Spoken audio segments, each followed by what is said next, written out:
I just got a revelation today as I was meditating in the car ride along the highway heading over to Florida, and I was meditating on unanswered prayers, really, how over the years I have prayed and God didn't answer those prayers. And now looking back now, I see that the unanswered prayers were actually good for me, because it positioned me to work on the issues that I actually needed to. So though I was consciously asking God for things that were contrary to what I subconsciously needed. So by God saying no to my conscious requests, it allowed room for me to be able to address my subconscious needs, which were mainly a need to stand up for myself. But that is something slightly different. My meditation was just on what it takes for God to answer our prayers. God already knows exactly what we need, right? But the revelation I received was that God doesn't like to share His glory. So to be able to see His answered prayer manifest in our lives, we have to create a vacuum around that request that only God can fill, right? And I got this image of a field or a small spot of land where you clear it out. At the beginning, there is grass and trees and weeds everywhere, so nothing new can grow there. But if you clear that land and leave it bare, in a matter of months or years, new life will come forth, right? Clearing that land is like creating a vacuum for God to step into. And then another image that came to me was the image of a person who wants a car, who desires a car, walking down the street, feeling as if he is driving his brand new car, right? So he's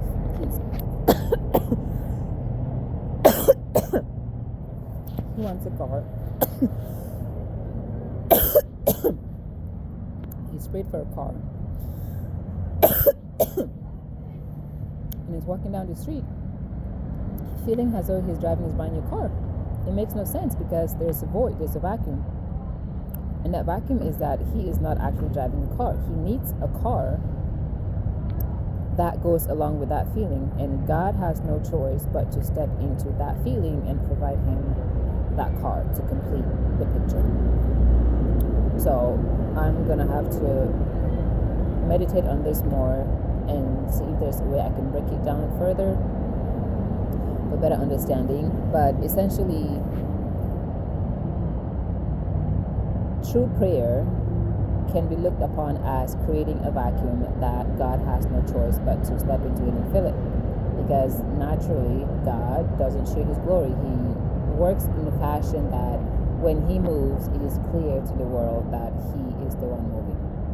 Right? If there's any doubt as to if this was God or man, it doesn't really fit God's sovereignty to share glory with anything other than Himself. So if you want a prayer answered, you can't just ask with your lips or with your tears.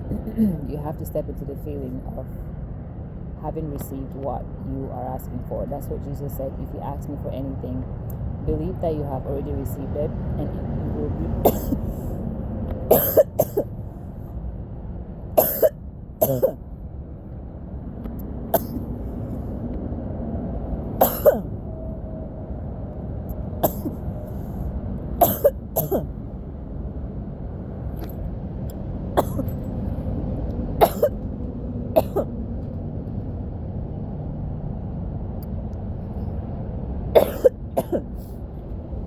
I should get some water. Believe that you have already received it, and it will be yours.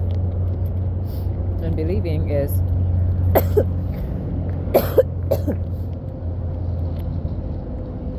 believing, how to believe is what we're trying to dissect and understand here.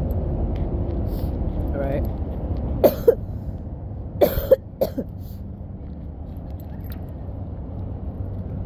just the gist of it.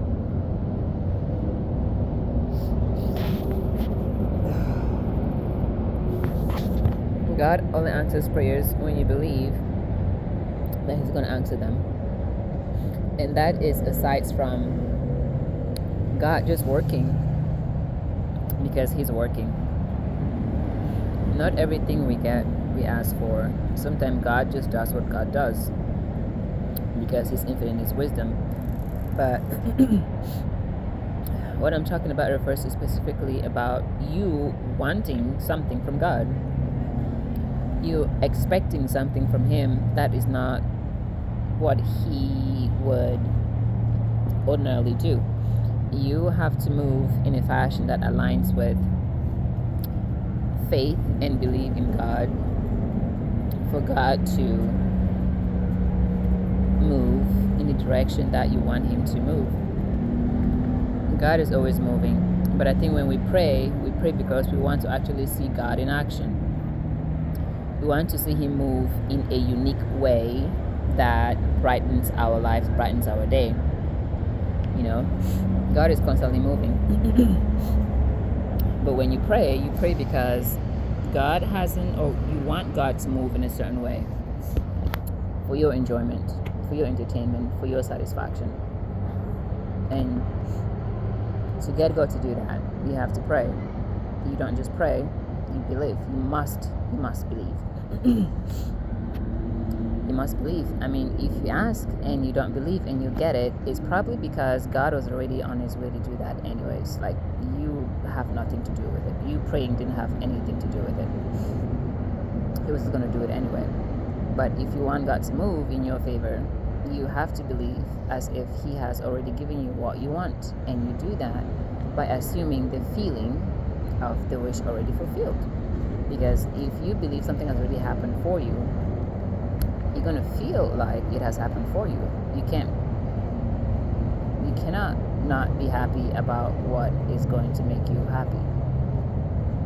So don't just ask with your mouth. Believe, feel the feeling of God already saying yes, and say thank you, and then walk every single day in that belief, in that feeling.